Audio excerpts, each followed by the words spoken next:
And hello again from Fox News in Washington. It's been a remarkably rough week for Donald Trump. A series of self-inflicted wounds and one poll after another showing him falling behind in key swing states. But on Friday, Hillary Clinton once again stirred up the controversy over her private emails, which is why this race between two unpopular and distrusted nominees remains competitive. Joining me now to discuss the state of the campaign, former Speaker Newt Gingrich, one of Trump's top advisors, and Clinton advocate Congressman Javier Becerra. And gentlemen, welcome back to Fox News Sunday. Thanks. Good to be with you. Let's start with the two candidates. As Trump has gone from one misstep to another this week, Speaker Gingrich, you have been as sharp as any critic about your man. Here's some of the things that you have been saying about him. Very self-destructive. Take a deep breath and learn some new skills. Trump is helping her to win by proving he is more unacceptable than she is. I know that you think that Clinton would make a lousy president, but is Trump, how close is he to disqualifying himself? Oh, I don't think very close at all. I think that, first of all, if you look at the last few days, I think he's gotten the messages. He came out and endorsed Paul Ryan, which he should have done in the first place. He endorsed John McCain, which he should have done in the first place. He endorsed Kelly Ayotte. I mean, these are steps back into being, it's very tricky if you've never run for public office to jump from being a businessman to being one of the two leaders fighting for the presidency. And he's made some mistakes. But frankly, the biggest mistake last week was made on your show. And it was, I mean, it's one thing to lie. It's another thing to lie about lying. And then Friday, she gave us the perfect explanation. Her brain apparently had short-circuited while she was talking to you. Well, as George Romney can tell her, using a short circuit as an explanation for why you do something is very dangerous in a presidential campaign. So I'll take the week. I think she managed to trump Trump in terms of a mistake. Well, that brings us to Hillary Clinton, Congressman Becerra, who has a different problem than Trump.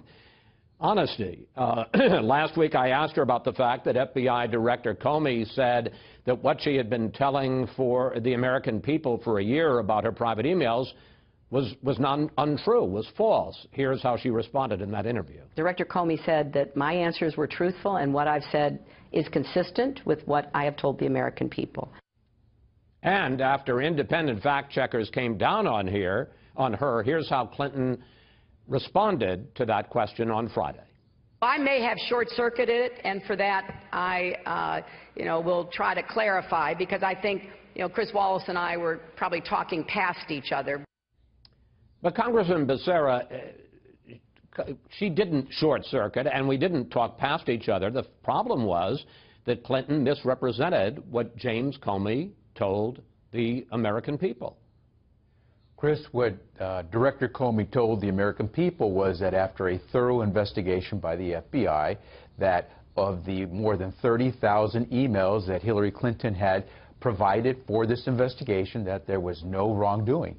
And well, no, he didn't say that, but that's not even what I'm talking about. What he said was there was not enough grounds to prosecute her. He did say that she had been extremely careless and negligent, but specifically what he said was that what she had told the American people over the course of the last year was wrong. And this is, let's play what he said on July 7th to Congress.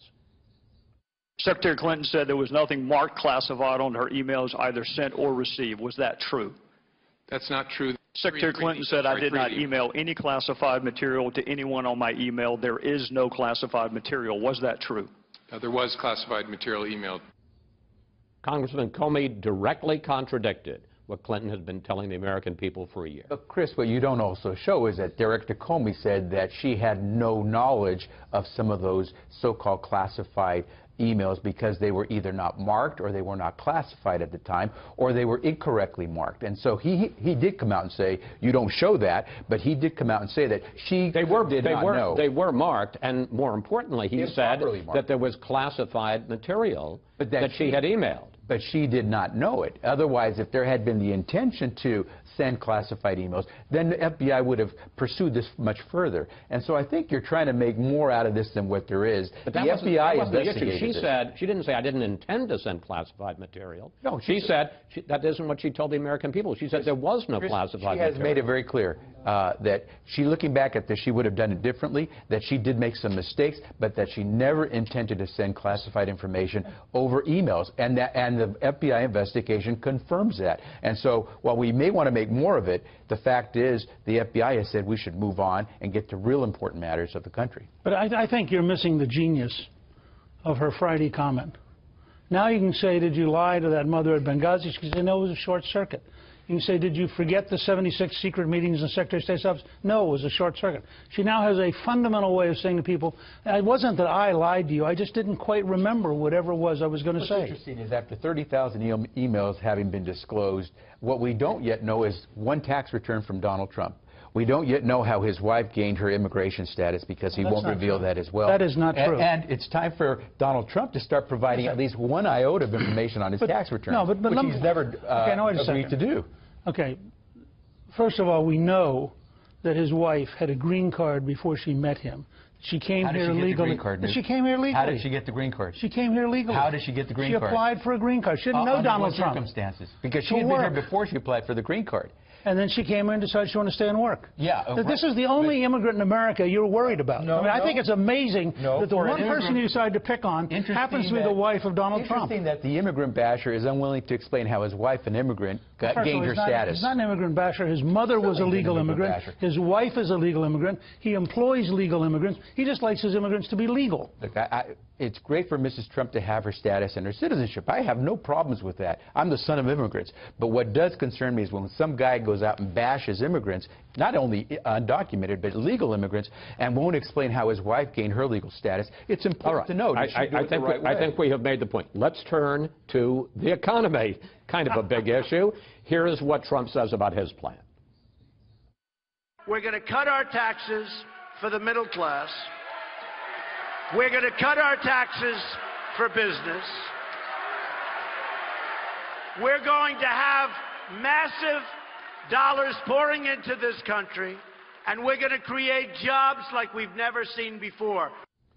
But, Speaker Gingrich, Trump would cut taxes $9.5 trillion over the next decade, most of it going to top earners, and adds $11.2 trillion to the debt with unspecified spending cuts. Mr. Speaker, his numbers don't add up. Of course not. I mean, I think that historically no candidate said numbers add up, particularly in the media. But wait, so you're saying his numbers don't add up for his economic plan? I'm going to have to quote you on that one, right, dude? Well, I said all candidates. But let me give an example. If you open up America's energy and mining opportunities, there's at least $7 trillion in potential additional revenue just from making it easier to develop our own energy and to develop our own mineral resources.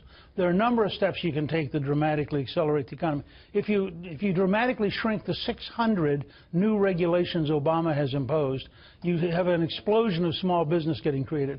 In a period of economic growth, such as the Reagan era, you in fact do raise a tremendous amount of revenue. Congressman Becerra, you can respond to that, but I also... Breathtaking. It's just breathtaking. Go ahead.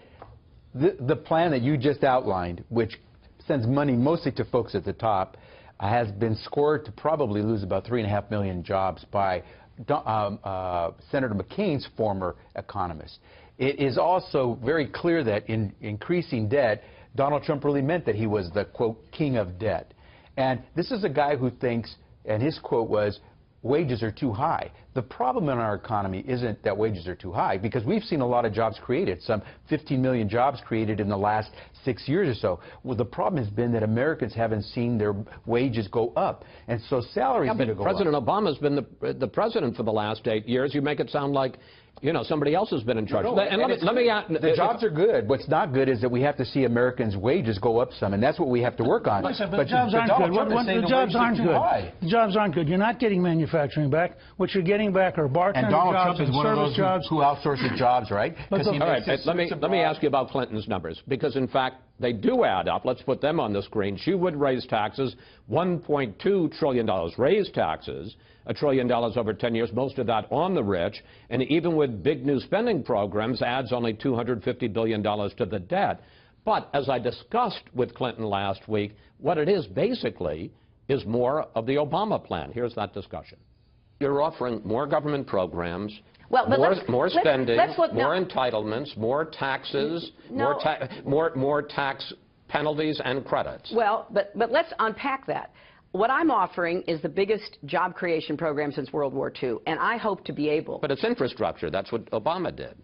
But he didn't get to do enough. The problem with the weakest recovery since 1949 is that Obama didn't get to do enough?